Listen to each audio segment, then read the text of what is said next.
Hi friends, I am doctor Rajendran. ഞാൻ ഇന്നിവിടെ പറയാൻ പോകുന്നത് ദൗലത്താബാദ് ഫോർട്ടിനെ പറ്റിയാണ്. ദൗലത്താബാദ് ഫോർട്ട് മഹാരാഷ്ട്രയിലുള്ള ഔറംഗാബാദ് എന്ന് പറയുന്ന സ്ഥലത്താണ് സ്ഥിതി ചെയ്യുന്നത്. അപ്പോൾ ഒരു മലയാളി ഔറംഗാബാദിൽ പോകുമ്പോൾ കാണാൻ ആഗ്രഹിക്കുന്ന സ്ഥലങ്ങൾ എല്ലോറ, അജന്ത, ദൗലത്താബാദ് ഫോർട്ട്, ബീബി കാ മക്ബറ, ശിവജി മ്യൂസിയം, ഇത്രയാണ് സാധാരണ കണ്ടിട്ട് പോരുന്നത്. അപ്പോൾ ആദ്യ ദിവസം ചെല്ലുമ്പോഴേ നമ്മൾ ഒന്നുമില്ലെങ്കിൽ എവിടെയെങ്കിലും ഒരു മുറിയെടുത്ത്, ഔറംഗാബാദിൽ എവിടെയെങ്കിലും ഒരു മുറിയെടുത്ത് താമസിക്കും. അത് കഴിഞ്ഞ് അടുത്ത ദിവസം രാവിലെ നമ്മൾ ഒന്നുമില്ലെങ്കിൽ അജന്ത കാണാനായിട്ട് പോകും, അല്ലെങ്കിൽ എല്ലോറ കാണാനായിട്ട്. അജന്ത കാണാനും എല്ലോറ കാണാനും എല്ലാം ഒരു 6 മണിക്കൂർ വീതം വേണം. അപ്പോൾ നമ്മൾ ഈ ദൗലത്താബാദ് ഫോർട്ട് പ്ലാൻ ചെയ്തിരിക്കുന്ന ദിവസം രാവിലെ ഇച്ചിരി നേരത്തെ റെഡിയായി മറ്റേ സ്ഥലത്തോട്ട് പോവുക, ഒന്നുമില്ല അജന്ത അല്ലെങ്കിൽ എല്ലോറയിലോട്ട് പോകുക. അവിടെ നിന്ന് ഒരു 2 മണിക്ക് തിരിക്കത്തക്ക രീതിയിൽ, എല്ലാം കണ്ടു കഴിഞ്ഞ് 2 മണിക്ക് തിരിക്കത്തക്ക രീതിയിൽ അവിടെ ചെന്ന് കാഴ്ചകളൊക്കെ കാണുക. അപ്പോൾ നമുക്ക് ഏകദേശം ഒരു 2:30 ആകുമ്പോൾ ദൗലത്താബാദ് ഫോർട്ടിൻ്റെ അടുത്ത് വരാൻ പറ്റും. ബാക്കി ഒരു 3 മണിക്കൂർ കൊണ്ട് നമുക്ക് ദൗലത്താബാദ് ഫോർട്ട് കണ്ടു കഴിയാൻ പറ്റും. നമ്മുടെ ഔറംഗാബാദിൽ നിന്ന് ഏകദേശം 15 കിലോമീറ്റർ ദൂരെയാണ് ഈ ദൗലത്താബാദ് ഫോർട്ട്. അപ്പോൾ ആദ്യമായിട്ട് ഇതിൻ്റെ ഒരു ഹിസ്റ്ററി പറയാം.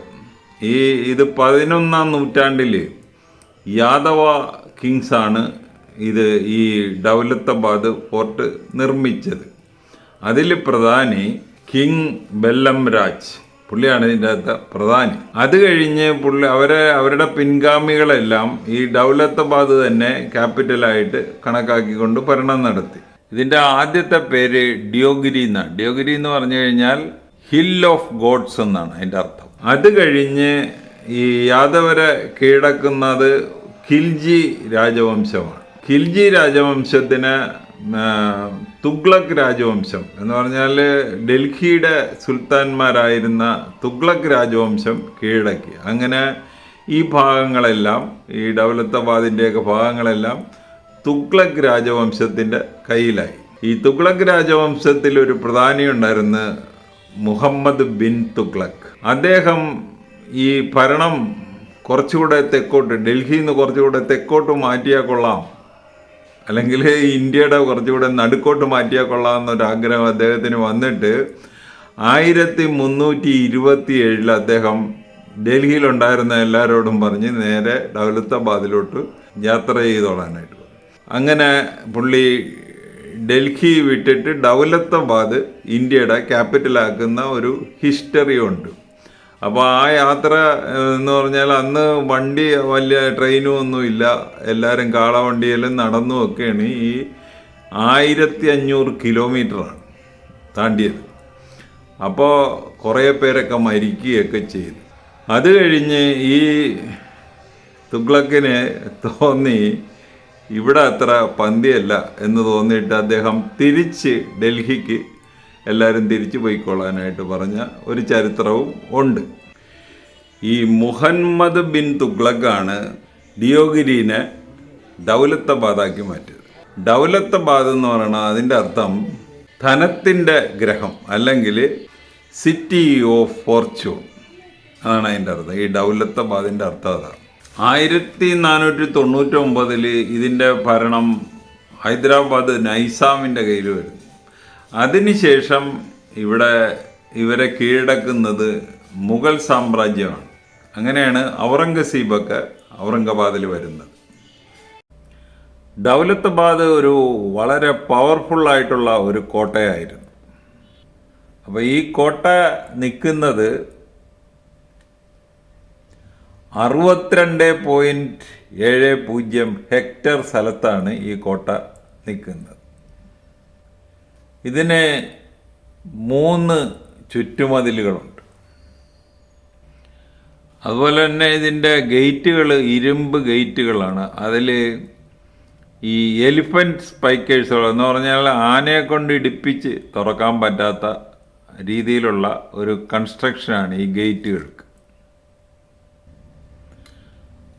അപ്പോൾ ഇത് കഴിഞ്ഞ് നമ്മൾ ഗേറ്റ് കടന്ന് അകത്ത് കിടക്കുമ്പോൾ ഒരു ഹ്യൂജ് വാട്ടർ ടാങ്ക് ഉണ്ട്. അത് കഴിഞ്ഞ് Bharat Mata temple,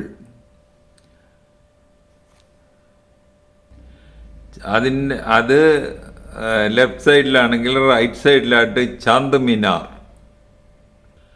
hall of public audience, Chini Mahal,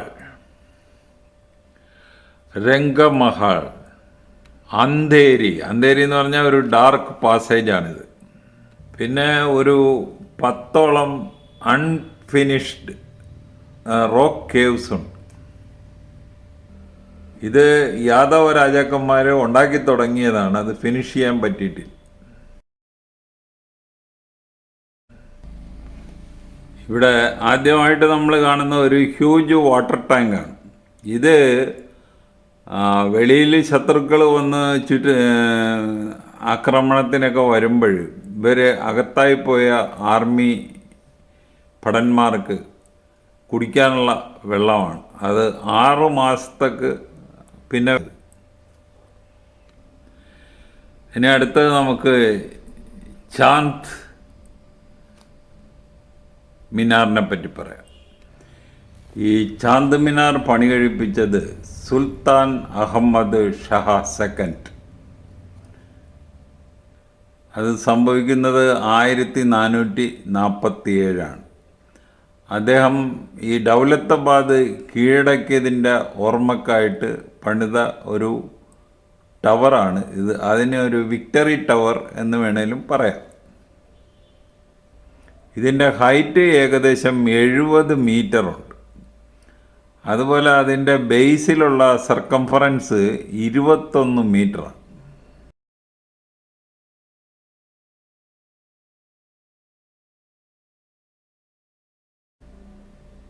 ഇനി നമ്മൾ കാണുന്നത് ചിനി മഹൽ.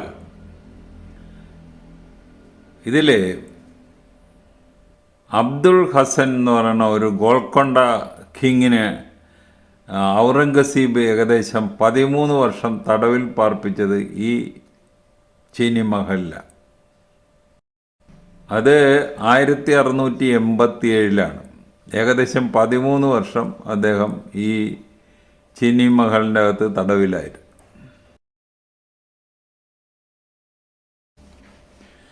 അതിൻ്റെ അകത്തുള്ള ഒരു ഹിന്ദു ടെമ്പിളാണ് ഭാരത് മാതാ ടെമ്പിൾ. ഇതിൻ്റെ റൂഫ് നിർത്തിയിരിക്കുന്നത് 150 പില്ലേഴ്സിലാണ്. അപ്പോൾ അത് എൻ്റെ റൈറ്റ് സൈഡിലാണ് നമ്മൾ ഈ ചാന്ദ് മിനാർ കാണുന്നത്.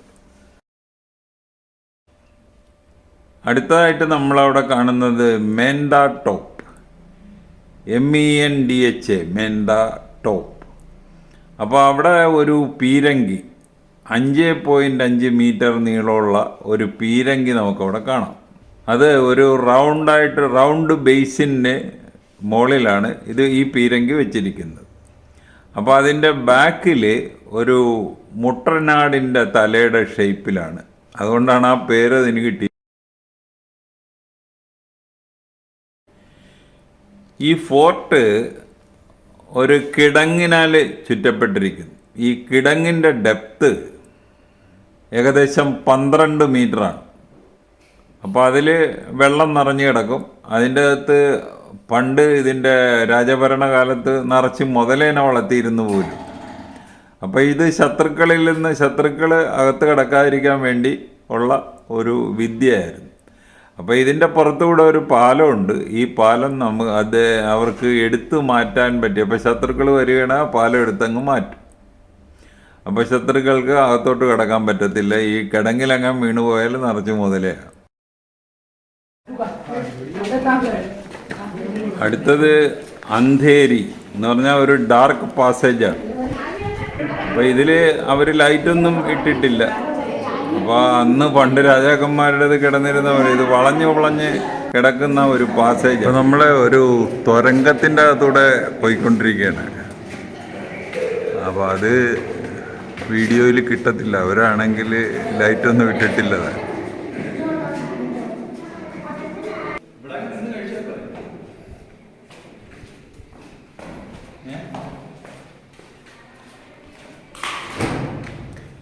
ഇത് ശത്രുക്കൾ ഓടി അകത്ത് കയറാതിരിക്കാനൊക്കെയുള്ള ചില പ്രൊട്ടക്റ്റീവ് ഡിവൈസുകളാണ്. അപ്പോൾ അവിടെ ഇതെല്ലാം വളരെ വ്യക്തമായിട്ട് അതിൻ്റെ പുറത്ത് തന്നെ എഴുതി വച്ചിട്ടുണ്ട്.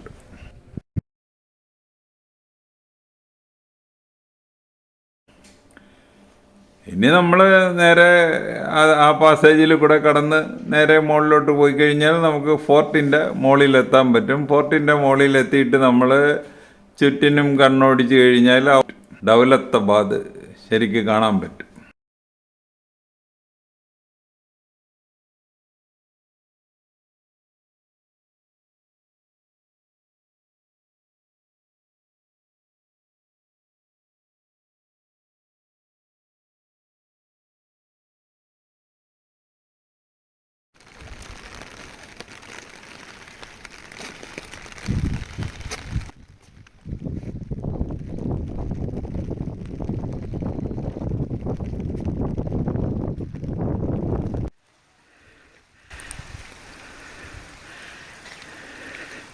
കയ്യും തലയും വെട്ടി കളഞ്ഞ് കബന്ധങ്ങളാക്കി ഇരുത്തിയിരിക്കും. ദൗലത്താബാദ് ഫോർട്ടിനെ പറ്റി ഇത്രയൊക്കെ പറയാനുള്ളൂ. ഈ വീഡിയോ ഒന്ന് ഇട്ട് കാണുക. കണ്ടിട്ട് ഇഷ്ടപ്പെട്ടുവെങ്കിൽ ഞങ്ങളുടെ ചാനൽ സബ്സ്ക്രൈബ് ചെയ്യുക. വേറൊരു വീഡിയോ ആയിട്ട് നമുക്ക് വീണ്ടും കാണാം. Thank you.